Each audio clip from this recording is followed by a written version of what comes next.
There's a pattern Carl Jung discovered in every genuine spiritual awakening. Certain things always fall away first, not through effort or discipline, but through simple recognition of their emptiness. These aren't random losses, but what Jung called the necessary shedding, specific attachments that must dissolve before deeper transformation can occur. And surprisingly, it's not the obvious things like material possessions or toxic relationships that go first.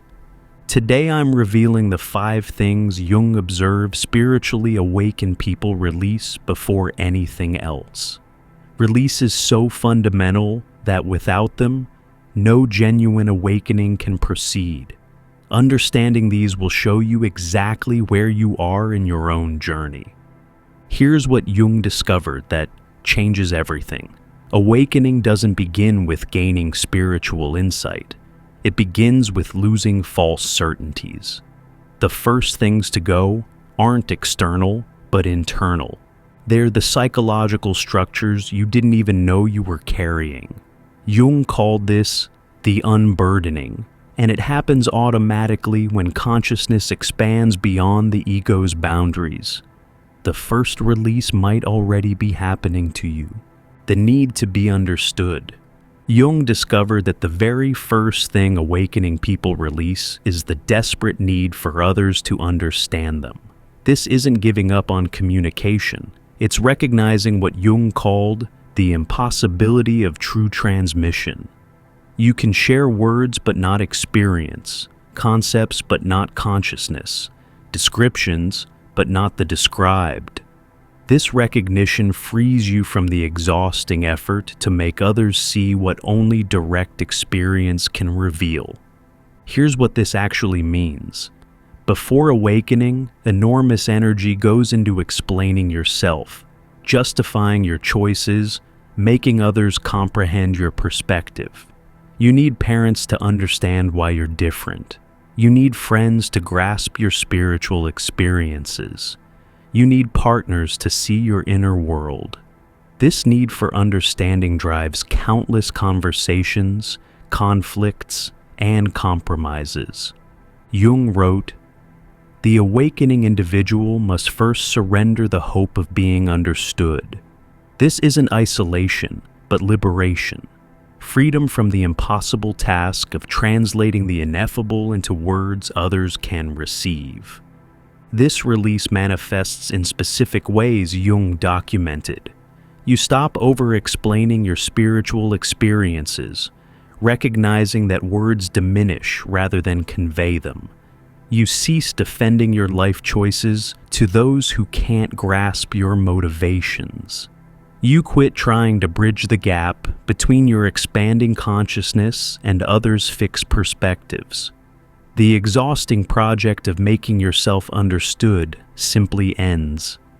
What makes this release so significant is that the need to be understood has been driving more behavior than you realized. It influences what you share and what you hide. It determines which relationships you pursue and which you avoid. It shapes how you present yourself and what you're willing to reveal. When this need dissolves, your entire social presentation transforms. Jung identified what he called the understanding trap. The more you awaken, the more you have to share, but the fewer people can understand what you're sharing.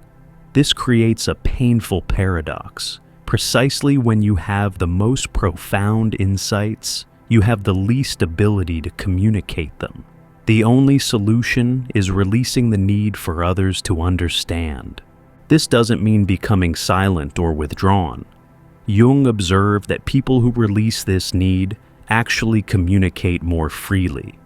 They share without attachment to being understood. They speak their truth without requiring reception. They express without expectation.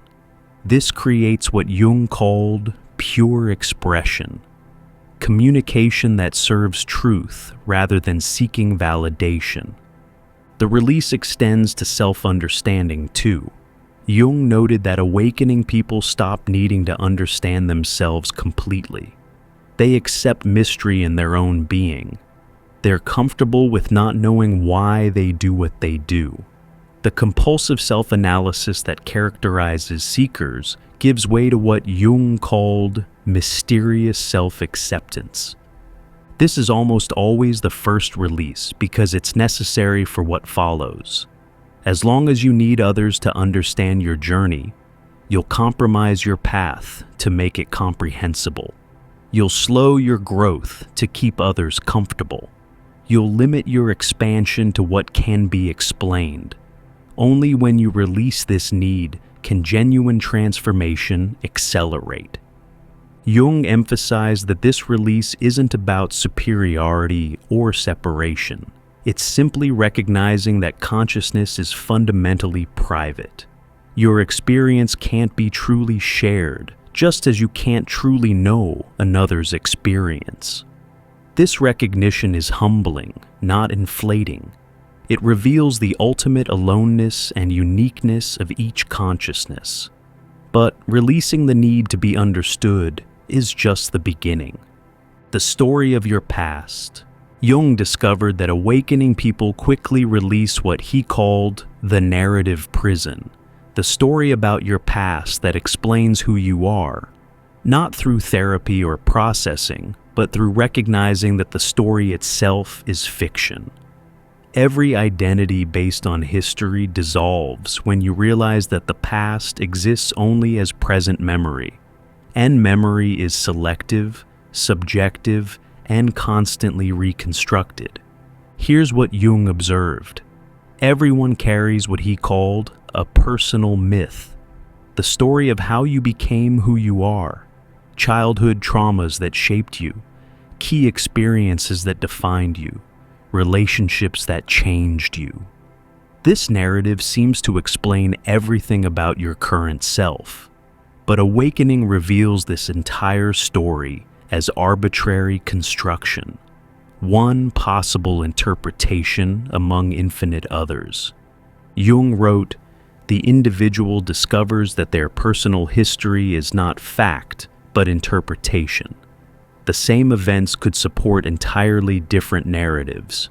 When this is seen, the binding power of the past dissolves instantly." This release manifests in remarkable ways Jung documented. You stop telling your story, even to yourself. The narrative that once seemed so important, the difficult childhood, the transformative experience, the journey of becoming, loses its grip on your identity. You realize you've been choosing which memories to emphasize, which events to consider formative, which interpretations to believe. What makes this release so transformative is that your entire identity has been built on this story. I am the way I am because disappears. The causal chain linking past to present breaks. You're no longer the product of your history, but the presence experiencing this moment. Jung called this temporal freedom, liberation from the tyranny of historical identity. Jung identified specific aspects of the personal myth that dissolve. The victim story that justified your limitations releases. The hero story that inflated your ego deflates. The trauma story that explained your struggles becomes irrelevant. The success story that defined your worth loses meaning. Every historical identity simply stops mattering. This doesn't mean forgetting the past or pretending it didn't happen. Jung emphasized that events remain in memory, but their meaning transforms completely. What once seemed like defining moments become simply things that happened. What appeared as causal becomes merely sequential. The past remains as information, but loses its power to define. The social implications are profound. Jung observed that most bonding happens through sharing stories. People connect through exchanging histories, comparing experiences, relating similar events. When you release your story, these exchanges become impossible to engage with genuinely. You have no story to share, no history to compare, no past to bond over. Jung called this present moment identity, being who you are now, without reference to who you were. This is deeply disorienting at first because the question, "Who am I?" can no longer be answered with history. You can't explain yourself through your past. You can't justify yourself through your journey. You simply are, without historical explanation. The release of personal history is essential for awakening because as long as you're identified with your story, you're trapped in its limitations. The traumatized child continues creating trauma. The successful achiever keeps needing achievement. The spiritual seeker remains seeking. Only when the story dissolves can you discover who you are beneath all narratives. But even releasing your story isn't as fundamental as the next release. The belief in your thoughts. Jung's third observation is perhaps the most profound. Awakening people quickly lose what he called thought identification, the automatic belief that your thoughts are true, meaningful, or even yours. This isn't positive thinking or thought control. It's recognizing thoughts as what Jung called psychological weather, impersonal phenomena passing through consciousness like clouds through sky. Here's what Jung discovered. Before awakening, thoughts feel intensely personal and significant. That critical voice seems to speak truth. Those worried scenarios feel like real possibilities. Those brilliant insights appear as personal achievements. But awakening reveals thoughts as impersonal arisings, no more yours than the sound of traffic or the sensation of wind. Jung wrote, "The greatest liberation comes when the individual stops believing their thoughts, not controlling them, not improving them, but simply seeing them as automatic productions of the brain that have no inherent truth or ownership." This release manifests in immediate practical changes Jung documented. The internal dialogue that once demanded attention becomes background noise. Self-critical thoughts lose their sting because you don't believe them. Worried thoughts lose their power because you see them as habitual patterns, not warnings. Even positive thoughts lose their inflation because you recognize them as impersonal arisings. What makes this release so revolutionary is that your entire relationship with mind transforms. You stop trying to think better thoughts because you see all thoughts as equally empty. You cease arguing with your mind because you recognize there's no one to argue with. You quit seeking answers in thinking because you see that thoughts are just more questions in disguise. Jung identified what he called the thinking addiction, the compulsive need to figure things out through thought. Most people spend their lives trying to think their way to clarity, solve problems through analysis, understand through mental processing. But awakening reveals what Jung called the limitation of thought. Thinking can only rearrange what's already known, never touching genuine newness. The release extends to beliefs and opinions. Jung observed that awakened people lose the ability to believe their own positions. They might hold views for practical purposes, but they can't forget these are just thoughts, no more true than their opposites. This makes them seem uncertain or wishy-washy to others, but it's actually what Jung called cognitive freedom, liberation from the prison of fixed positions. This creates unexpected social challenges.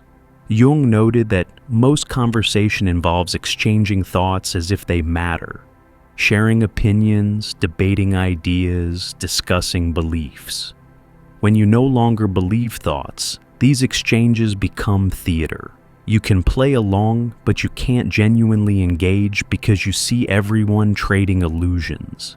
Jung emphasized that releasing thought identification doesn't mean becoming thoughtless or stupid. Thoughts continue arising and can be used as tools, but they're no longer confused with truth or self. They're recognized as what Jung called functional fiction, useful for navigation, but ultimately empty of inherent reality. This release is crucial for awakening, because as long as you believe your thoughts, you're trapped in what Jung called the echo chamber of mind, mistaking your own mental noise for reality. Only when thoughts are seen as impersonal can consciousness recognize itself as the awareness in which thoughts appear. Yet even this profound release pales compared to what comes next. If you're recognizing these releases, letting go of being understood, releasing your story, not believing thoughts, you're already in what Jung called the great unburdening. Each release makes the next more possible.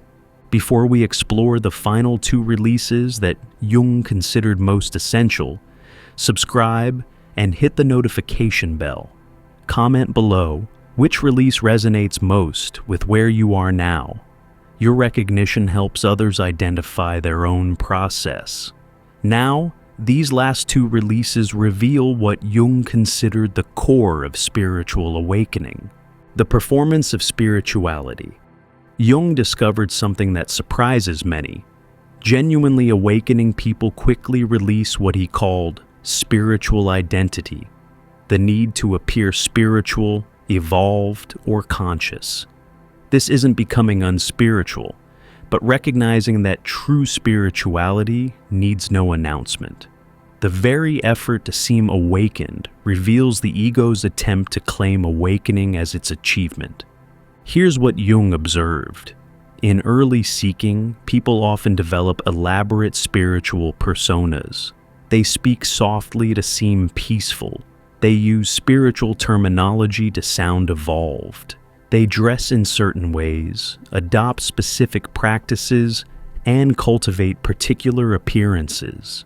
This isn't conscious deception, but what Jung called the ego spiritualization, attempting to become spiritual rather than recognizing inherent spirit. Jung wrote, "The awakening individual must release the costume of spirituality to discover genuine spirit. All performance of consciousness reveals unconsciousness. True awakening has no appearance." This release manifests in surprising ways Jung documented. People stop using spiritual language unnecessarily. They cease wearing their practices as badges. They quit discussing their consciousness level. The entire project of appearing awakened to others and themselves simply becomes irrelevant. They might appear more ordinary, even as they become more extraordinary. What makes this release so significant is how much energy goes into spiritual performance. The careful cultivation of a peaceful demeanor, the constant monitoring of reactions to appear evolved, the strategic sharing of insights to demonstrate consciousness. When this performance ends, enormous energy is freed for genuine development. Jung identified what he called spiritual materialism, collecting spiritual experiences, practices, and identities like material possessions. The ego that once sought success in the world now seeks success in spirituality. But this is still ego, just wearing different clothes. True awakening requires releasing even the identity of being awakened. This extends to spiritual communities and teachers. Jung observed that awakening people often withdraw from spiritual groups, not from disinterest, but from inability to participate in collective spiritual identity. They can't genuinely engage in comparing practices, discussing attainments, or performing group spirituality. The very framework of spiritual identity has dissolved. The release includes what Jung called the teacher projection, both projecting wisdom onto teachers and accepting projections as a teacher. Awakening individuals recognize that everyone is simultaneously teacher and student, that wisdom isn't possessed by anyone but arises between people. The hierarchy of spiritual authority collapses into what Jung called mutual recognition. Jung noted that this release often appears as regression to others. The person seems less spiritual, less interested in consciousness, less evolved. But this is actually what Jung called ordinariness transcendence, becoming so genuinely spiritual that spirituality becomes invisible, so truly conscious that consciousness needs no display. This release is essential because spiritual identity is the ego's last hideout. When worldly identity is threatened by awakening, ego often retreats into spiritual identity. I'm not successful in the world, but I'm spiritually advanced. This is still ego, still separation, still unconsciousness masquerading as its opposite. But there's one final release that Jung considered the gateway to genuine awakening: the illusion of control. Jung's final observation about what awakened people release first is the most fundamental: the illusion that you're in control of your life. Not through fatalism or resignation, but through recognizing what Jung called the impersonal nature of personal will. What feels like your decisions are actually patterns playing out. What seems like control is really unconscious programming executing itself. Here's what Jung discovered: the sense of being in control of thoughts, emotions, actions, life direction is the ego's foundational illusion. It maintains itself through the constant story that I am choosing, deciding, directing. But awakening reveals what Jung called the choiceless flow, everything happening by itself without a controller. Jung wrote, "The ultimate release is discovering that control was always illusion. The person doesn't let go of control. They discover they never had it. This recognition is simultaneously the ego's death and liberation's birth." This release manifests in profound shifts Jung documented. Decisions happen without deliberation. The right action simply becomes obvious. Efforts cease while actions continue. Doing happens without a doer. Planning becomes impossible because the planner is seen as fiction. Life continues functioning, often better, without anyone directing it. What makes this release so radical is that it contradicts the core assumption of human existence, that we're agents with free will controlling our lives. But Jung observed that awakening reveals agency itself as what he called a functional fiction, useful for navigating society, but ultimately imaginary. Jung identified layers of control illusion that dissolve. First, the illusion of controlling external circumstances collapses. Then, control over other people is seen as impossible. Next, control over your own emotions and thoughts reveals itself as fantasy. Finally, even control over your own actions is recognized as illusion. Actions happen through you, not by you. This doesn't lead to paralysis, but to what Jung called spontaneous right action. Without the interference of someone trying to control, appropriate responses arise naturally. Like breathing or heartbeat, necessary actions occur without conscious control. Life lives itself through the form called you. The release extends to the illusion of controlling your spiritual journey. Jung observed that people initially try to control their awakening, doing practices to accelerate it, avoiding things that might slow it, managing the process.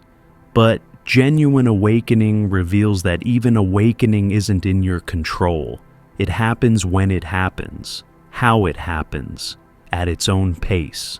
Jung emphasized that releasing control isn't becoming passive or fatalistic. It's recognizing what he called participation without control. You're fully engaged in life while recognizing you're not directing it. Like a surfer riding a wave, you're actively involved while acknowledging the ocean's power. This release often triggers what Jung called ego terror, the frightening recognition that no one's driving the car. The ego experiences this as approaching annihilation. But what actually dies is only the illusion. Life continues, actions occur, decisions get made, just without the story of someone in control. Here's Jung's complete picture of what spiritually awakened people let go of first: the need to be understood, the story of their past, belief in their thoughts, performance of spirituality, and the illusion of control. These aren't random losses, but what Jung called the essential emptying, creating space for truth by releasing falsehood. Jung wrote, "These releases mark genuine awakening, not what is gained, but what is lost, not what is added, but what falls away. The path is subtraction, not addition." These 5 releases share common characteristics Jung identified. They all happen through recognition rather than effort. You simply see through them. They're all more internal than external, psychological rather than circumstantial. They all involve seeing through illusion rather than gaining truth. They all create space rather than filling it. Jung observed that these releases often happen rapidly, sometimes simultaneously. Once consciousness expands beyond a certain point, these false structures simply can't be maintained. They collapse not from attack, but from being seen clearly. Like shadows exposed to light, they don't need to be fought, they simply disappear. The order can vary, but Jung noted these 5 almost always release before deeper transformation. They're what he called preparatory releases, clearing the ground for genuine awakening.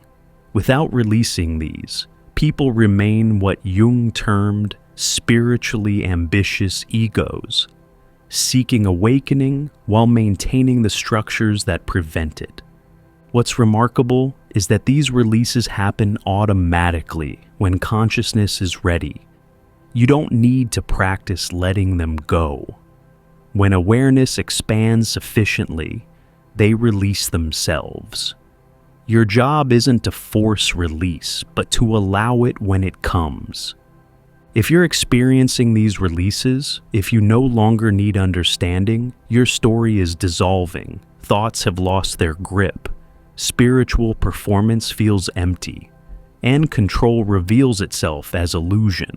You're not losing your mind. You're losing what Jung called the false mind, and discovering what remains. Subscribe and hit the notification bell to join others navigating these essential releases. To explore what emerges after these essential releases, watch the video on your screen now.